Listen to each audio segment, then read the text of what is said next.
Welcome to the यूनिसाइटिक YouTube channel. तो आज जो है हम लोग वीडियो में पढ़ने वाले हैं, ये लेक्चर नंबर 3 नहीं, एक्चुअली लेक्चर नंबर 4 होने वाला है। Synthetic fibres and polymers chapter जो है क्लास 8 के, उसका लेक्चर नंबर ये 4 होने वाला है।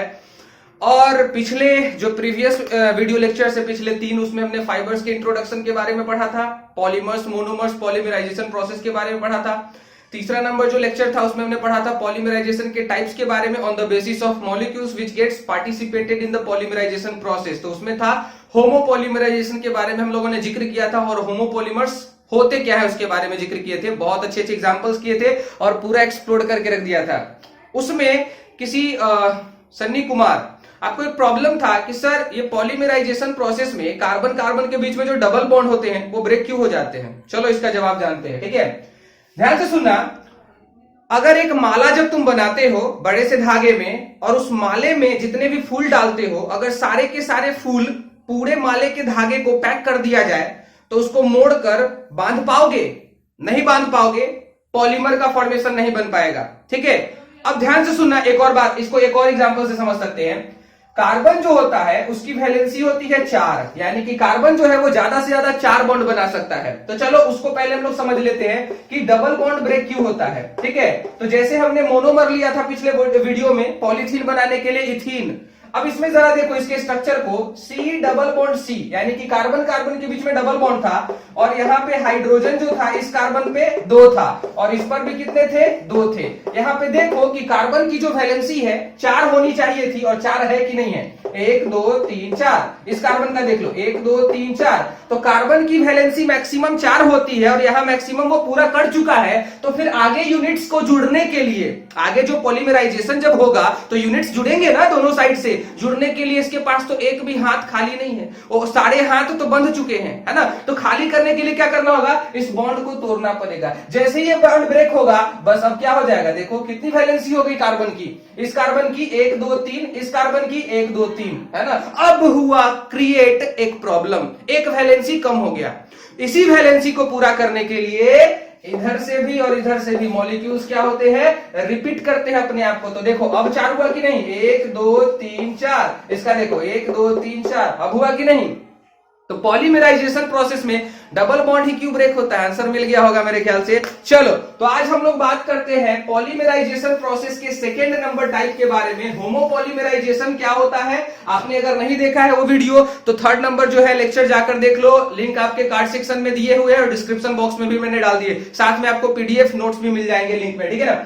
अब हम लोग जो है बात करते हैं यहाँ पे कोपॉलीमराइजेशन के बारे में। कोपॉलीमर्स क्या होते हैं इसके बारे में हम लोग बात करते हैं। तो देखो कोपॉलीमर्स का मतलब होता है एक ऐसा पॉलीमर जिसमें छोटे छोटे बहुत सारे मॉलिक्यूल होते हैं, लेकिन अब ये लेकिन क्या है? लेकिन यहां पे डिफरेंट टाइप्स के मॉलिक्यूल होते हैं, सेम तरह के नहीं होते हैं, ठीक है। तो इसको डिफाइन कैसे करें? Copolymers are defined as the huge molecule, the large molecule which is made up of many small molecules and different molecules. समझ रहे हो? Is called copolymers and this process is called copolymerisation. तो copolymerisation में याद रखना, polymer के formation में छोटे छोटे लेकिन डिफरेंट मॉलिक्यूल पार्टिसिपेट करते हैं। सर इसके कुछ एग्जांपल्स दीजिएगा? बिल्कुल देंगे, डेफिनेटली देंगे। नाइलॉन का एक टाइप होता है नाइलॉन 66, ठीक है। तो ये इसके एग्जांपल है। कैसे एग्जांपल है? जैसे मैंने होमोपॉलीमराइजेशन में पूरा एक्सप्लोर कर दिया था, वैसे यहां भी एक्सप्लोर करूंगा, ठीक है ना। ये हो गया। उसके बाद होता है ब्यूना एस, सिंथेटिक रबर होता है, ये रबर है। ब्यूना एस क्या होता है बताएंगे, ठीक है। उसके बाद होता है ब्यूना एन, और क्या होता है सर? और कुछ हो सकता है? बिल्कुल हो सकता है। आपने पढ़ा होगा पॉलिएस्टर में टेरिलीन के बारे में, है ना।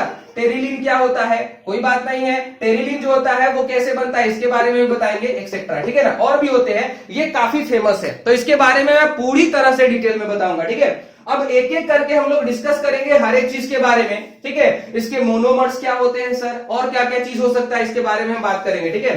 तो अब हम लोग जो है वो पूरी तरह से आगे बढ़ेंगे। सबसे पहला एग्जांपल हम लोग लेते हैं नाइलॉन 66 के बारे में। याद रखना वीडियो बहुत इंपॉर्टेंट होने वाली है, अगर अच्छा लगे तो कमेंट सेक्शन में बताना, लाइक शेयर कर देना, बाकी तुम्हारी मर्जी है, ठीक है। तो हम लोग बढ़ते हैं नाइलॉन 66 को डिस्कस करते हैं कि ये कोपॉलीमर्स कैसे है, ठीक है। तो याद रखना नाइलॉन 66 के 2 मोनोमर्स होते हैं, 2 डिफरेंट टाइप के मोनोमर्स होते हैं, ठीक है। एक को हम लोग बोलते हैं एडिपिक एसिड, एक को हम लोग बोलते हैं एडिपिक एसिड, ठीक है, जिसका एक और नाम होता है हेक्सेन 1,6 डाइओइक एसिड। जब तुम हायर क्लास में जाओगे 10th में तो पढ़ना होगा तुम लोगों को आईयूपीएसी नेमिंग, डाइओइक एसिड, वहां पे बताया जाएगा कि इसका ये नाम कैसे पड़ गया। अच्छा, दूसरा होता है हेक्सामिथिलीन डाइएमीन। चलो दोनों के फॉर्मूला लिख देता हूं मैं, ठीक है ना। तो यहाँ पे कितने टाइप के मोनोमर हुए? 2 टाइप के, यानी कि नाइलॉन एक पॉलीमर है, ध्यान से सुनना, नाइलॉन एक पॉलीमर है। कैसा पॉलीमर है? कोपॉलीमर है। क्यों कोपॉलीमर है? क्योंकि यहाँ पे 2 टाइप के मोनोमर है, ये भी मोनोमर है ना, ये भी मोनोमर है और ये भी मोनोमर है। तो यहाँ पे जो मोनोमर है वो एक ही तरह के नहीं, अलग अलग तरह के। सर अब कैसे बताएंगे? एडिपिक एसिड का पहले फॉर्मूला जान लो। एडिपिक एसिड का सबसे पहले हम क्या करेंगे? फॉर्मूला जानेंगे। इसका फॉर्मूला होता है C double bond OH single bond CH2 कितने बार? 4 बार। फिर होता है C डबल बॉन्ड OH। अच्छा, एक और बात, इस मॉलिक्यूलर स्ट्रक्चर को तुम एक और तरीके से लिख सकते हो। ये एडिपिक एसिड का स्ट्रक्चर है, ठीक है ना, एडिपिक एसिड का। इसको एक और तरीके से लिखा जा सकता है शॉर्ट में, ये लंबा हो गया ना, शॉर्ट में कैसे लिखोगे? C डबल बॉन्ड OH इस साइड का लिख लो, ये वाला जो हो गया पोर्शन हो गया। अच्छा, ये कार्बन इस कार्बन से किससे कनेक्ट है? सिंगल बॉन्ड से कनेक्ट है। बड़े ध्यान से देखना, बहुत हाई लेवल की बातें होने वाली है। अच्छा, ये CH2 है ना। अच्छा, CH2 अपने आप को कितने बार रिपीट किया है? 1 2 3 4 बार रिपीट किया है। तो CH2 को हम लिख सकते हैं 4 टाइम्स, ठीक है, शॉर्ट हो गया ना। ये देखो बड़ा सा मॉलिक्यूल शॉर्ट हो गया ना, इसका भी मतलब वही है, अच्छा, लास्ट वाले CH2 से कौन कनेक्ट है? C डबल बॉन्ड OH, ठीक है। तो इसको हम लोग ऐसे भी लिख सकते हैं, adipic acid is written as this like structure and this like structure two, ठीक है। इसको भी हम लिख सकते हैं, इसको भी लिख सकते हैं। Is that clear? यस और नो? आगे बढ़ते हैं हम लोग। तो इसके बारे में हो गया। अब क्या करना है? एडिपिक एसिड का हमने स्ट्रक्चर समझ लिया। अब चलो हम लोग बात करते हैं हेक्सामिथिलीन डाइएमीन के बारे में, ठीक है। जब दोनों के बारे में पूरा मॉलिक्यूलर स्ट्रक्चर डिटेल में पता चल जाएगा तब हम लोग करेंगे पॉलीमराइजेशन प्रोसेस। बहुत ज्यादा गर्मी है, काफी मेहनत करके मैं वीडियो बना रहा हूं, ठीक है ना, लाइक कर देना यार। हेक्सामिथिलीन डाइएमीन क्या है भाई? ये क्या है? इसका स्ट्रक्चर कैसा होता है? सर टेंशन की बात नहीं है, बताते हैं। नाम क्या है यहाँ पे देखना, हेक्सामिथिलीन। देखो हेक्सा मतलब होता है 6, है ना, प्रेफिक्स होता है ये 6। मिथिलीन बोलते हैं CH2 को, CH2 को हम लोग बोलते हैं मिथिलीन, यानी कि मिथिलीन कितना है? 6 है। 1 2 3 4 5, है ना, और 6, तो ये हो गया हेक्सामिथिलीन। 1 2 3 4 5 6 मिथिलीन हो गया। अच्छा, डाइएमीन है, एमीन बोलते हैं हम लोग NH2 को, NH2 को हम लोग क्या बोलते हैं? एमीन, यानी कि एक NH2 जो है, NH2 को तुम ऐसे भी लिख सकते हो इसके पूरे स्ट्रक्चर को डिटेल में, एक H ये रहा, एक H ये रहा, हो गया ना NH2, है ना। एक इधर रहेगा और एक जो है वो इधर रहेगा, तो ये रहा हमारा हेक्सामिथिलीन डाइएमीन। इसको शॉर्ट में कैसे लिख सकते हो? बिल्कुल लिख सकते हो। देखो यहाँ पे ये N है, इसके साथ 2 H जुड़ा हुआ है, अच्छा, सिंगल बॉन्ड। यहाँ पे CH2 है, इस N से कौन जुड़ा हुआ है? CH2। अच्छा, CH2 कितना बार जुड़ा हुआ है? 1 2 3 4 5 6, लगातार CH2 है ना, बीच में तो कोई और नहीं है, तो 6 लिख दो। 6 का मतलब हुआ ये 6 टाइम्स रिपीट किया है अपने आप को, ठीक है। अच्छा, लास्ट वाले CH2 का कनेक्टिविटी किससे है? NH2 के साथ है, ठीक है। तो hexamethylene diamine is written as this like structure and this like structure 2, ठीक है। तो हम लोग शॉर्ट में थोड़ा बात करेंगे बोर्ड के साइज के हिसाब से, ठीक है ना। तो अब हम लोग जो है वो डिस्कस करेंगे अब इसके पॉलीमराइजेशन, इसके मोनोमर्स के बारे में डिस्कशन हो गया। अब चलो पॉलीमराइजेशन की बात करते हैं, ठीक है। कैसे बना ये नाइलॉन 66? कैसे बना? ओ भाई कैसे बना, अभी पता चलेगा ना कैसे बना। टेंशन की बात नहीं, एकदम लगे रहो, ठीक है। ध्यान से सुनना और समझना और देखना, और कोई प्रॉब्लम हो फ्रैंकली पूछो, कोई दिक्कत नहीं, डिस्कशन फुल्ली होगा, ठीक है ना। अब नाइलॉन 66 बना कैसे? तो 2 मोनोमर हमने लिया, एक लिया हमने एडिपिक एसिड को शॉर्ट में ही लिखो तो ज्यादा बेटर था, होल 4 था, और इधर क्या था? C डबल बॉन्ड OH, है ना, ध्यान से सुनना। अच्छा, ये एक मॉलिक्यूल है, तो ये क्या है भाई? ये मोनोमर है। क्या है? ये मोनोमर है, और इसका तुम नाम जान रहे हो ऑलरेडी, एडिपिक एसिड है। अच्छा, और क्या था मोनोमर सर? तो और जो था, एक था हेक्सामिथिलीन डाइएमीन, उसको कैसे लिख सकते हैं सर?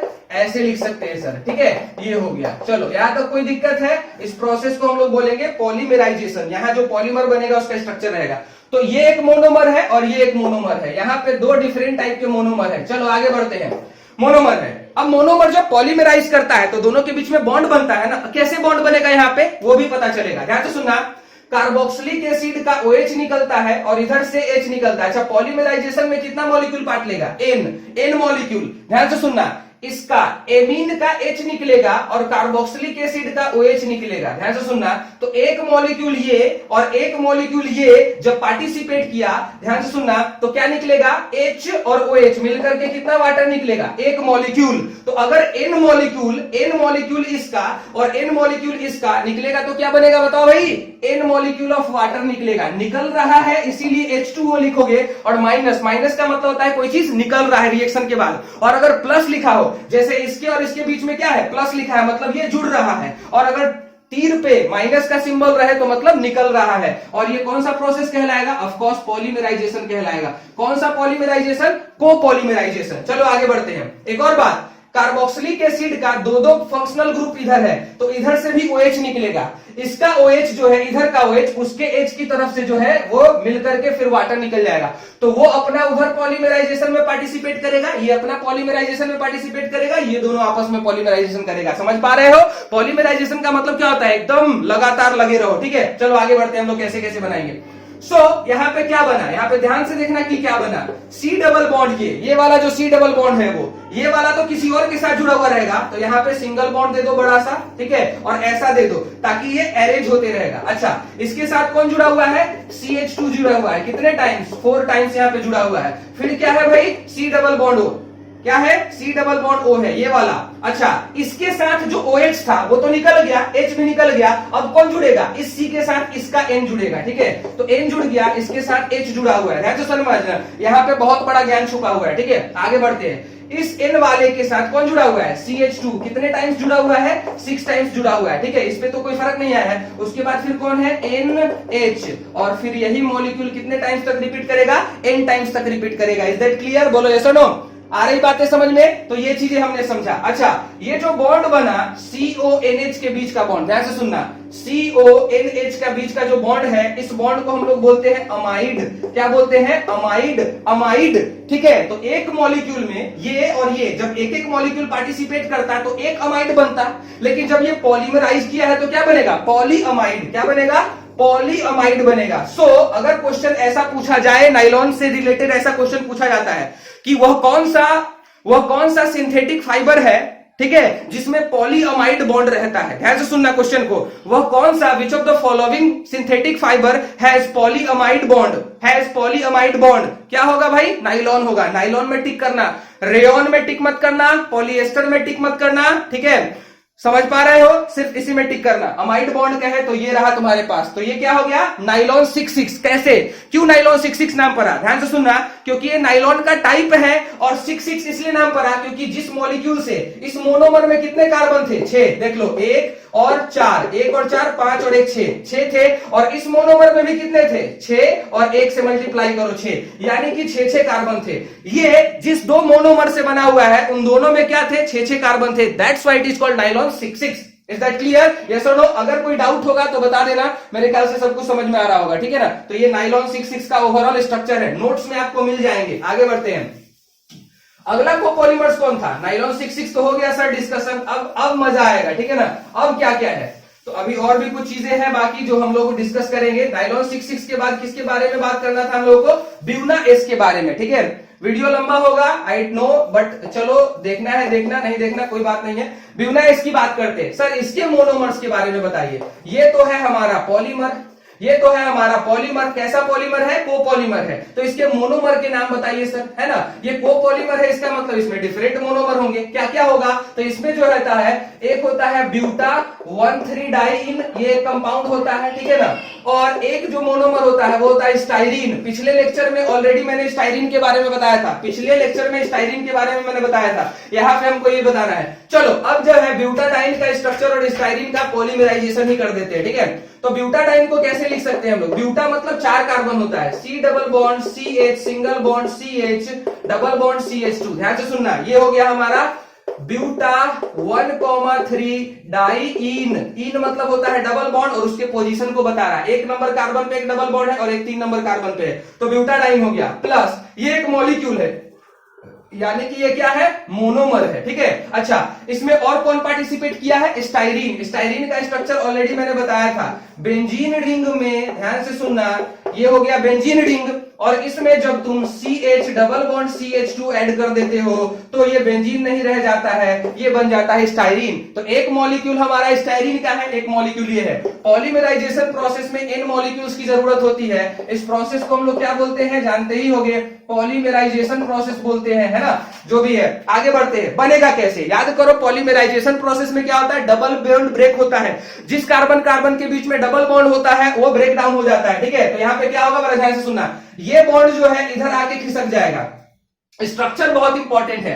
तो ये जो है हमारा CH2 है, ध्यान से सुनना, ये CH2 है और ये बॉन्ड टूट गया तो सिंगल बॉन्ड से कनेक्ट हो गया। अच्छा, इसका ये वाला बॉन्ड इधर से आके जुड़ गया, ये किसी और से जुड़ेगा, ठीक है, ये जुड़ता ही रहेगा अपना उधर से।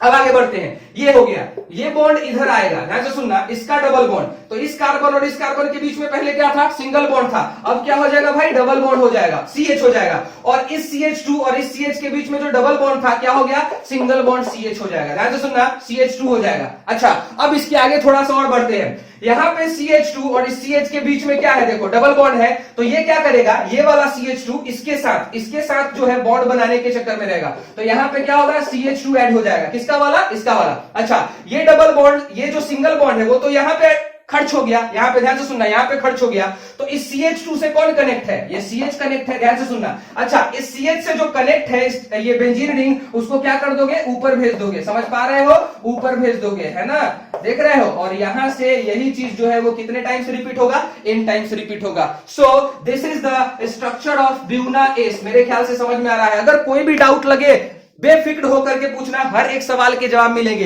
हो सकता है इसके नेक्स्ट वीडियो में जिसका जवाब मिल जाए। तो ब्यूना एस के बारे में क्लियर हो गया, ब्यूटाडाइन और स्टाइरीन के पॉलीमराइजेशन से जो रबर बनता है वो ब्यूना एस कहलाता है। और ब्यूना एस जो है वो कोई फाइबर नहीं होता है, वो कोई सिंथेटिक फाइबर नहीं है, ये एक तरह का सिंथेटिक रबर है। Is that clear? क्योंकि मैं पॉलीमराइजेशन यहां पढ़ा रहा हूं, यहां पे मैं कोई फाइबर या फिर कोई प्लास्टिक नहीं पढ़ा रहा हूं, यहां पे सीधी सी बात हो रही पॉलीमर्स के बारे में। तो पॉलीमर रबर भी हो सकता है, पॉलीमर कुछ भी हो सकता है, जिसमें बड़े छोटे छोटे मॉलिक्यूल्स जुड़ेंगे, वो सारे के सारे पॉलीमर्स होंगे। Is that clear? तो ब्यूना एस हो गया। अब हम लोग बात करेंगे ब्यूना एन के बारे में। ध्यान से सुनना, ब्यूना एस और ब्यूना एन में एक चीज कॉमन होता है कि दोनों का नाम जो है वो ब्यूना होता है, यानी कि दोनों में एक मोनोमर तो कॉमन होता है और एक मोनोमर जो है वो अलग होता है। चलो अब ब्यूना एन के बारे में हम लोग डिस्कस करते हैं, ठीक है।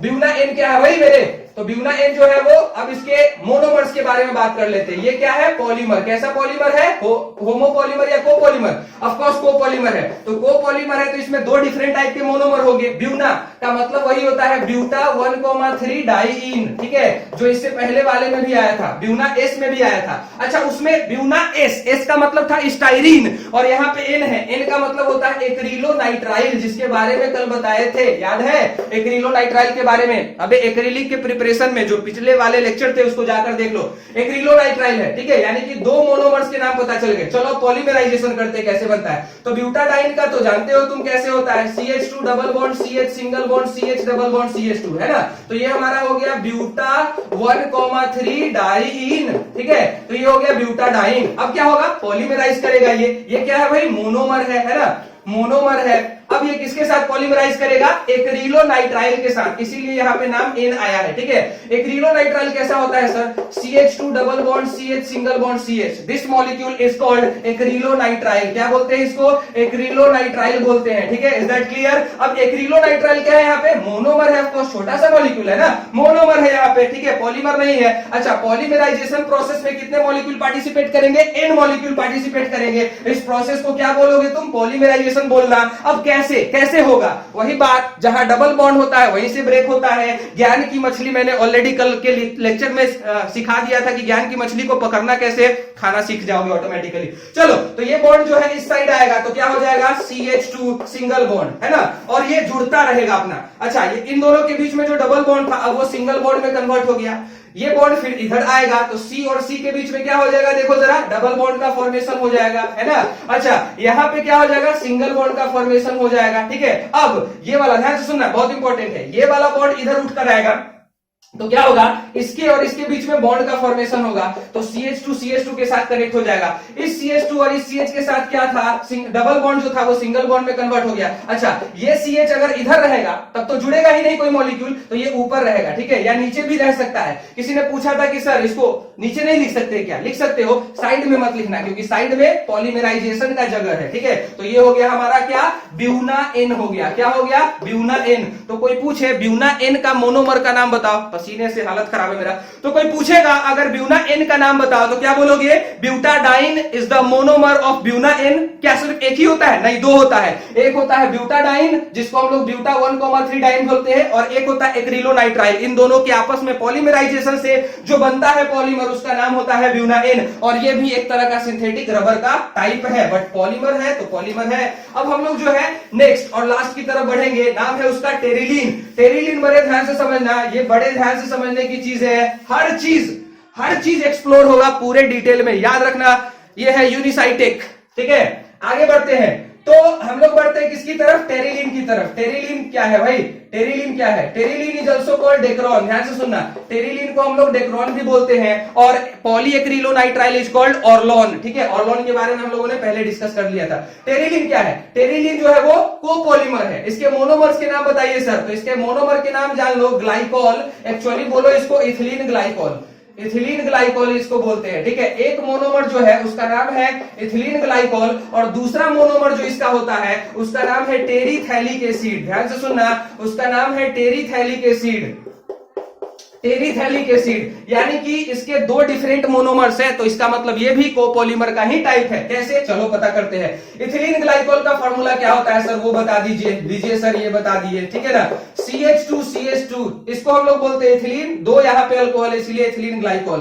तो क्या नाम हो गया इसका, इथिलीन ग्लाइकॉल। तो ये क्या है भाई, ये एक मॉलिक्यूल है, ऑफकोर्स मोनोमर की तरह बिहेव करेगा, ठीक है ना, क्योंकि टेरिलीन के फॉर्मेशन में जो पार्टिसिपेट करेंगे वो सारे के सारे मोनोमर्स ही होंगे ना। अच्छा, ये किससे रिएक्ट करेगा सर, तो ये करेगा टेरिथैलिक एसिड से। सर टेरिथैलिक एसिड किसको कहते हैं, सब पता चल जाएगा। ये रहा हमारा बेंजीन रिंग, ध्यान से सुनना, ये रहा हमारा बेंजीन रिंग, ठीक है। बेंजीन रिंग के ये और ये जो पोजीशंस होते हैं एक दूसरे के अपोजिट होते हैं। तो यहाँ पे अगर कार्बोक्सिलिक एसिड है ना, और यहाँ पे अगर कार्बोक्सिलिक एसिड है, ध्यान से सुनना, इन दोनों जगह पे अगर कार्बोक्सिलिक एसिड है, यानी कि ये और ये दोनों अगर एक दूसरे के अपोजिट पोजीशन पे हो, अपोजिट, इसको पैरा पोजीशन बोलते हैं, ठीक है ना।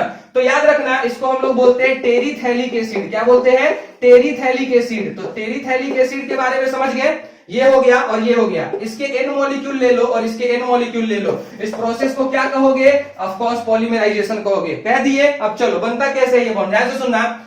इस अल्कोहल का, याद रखना, इस अल्कोहल का जो है वो निकलता है H और इसका निकलता है OH, ठीक है। ये दोनों बॉन्ड फॉर्मेशन में पार्टिसिपेट करेगा, है ना।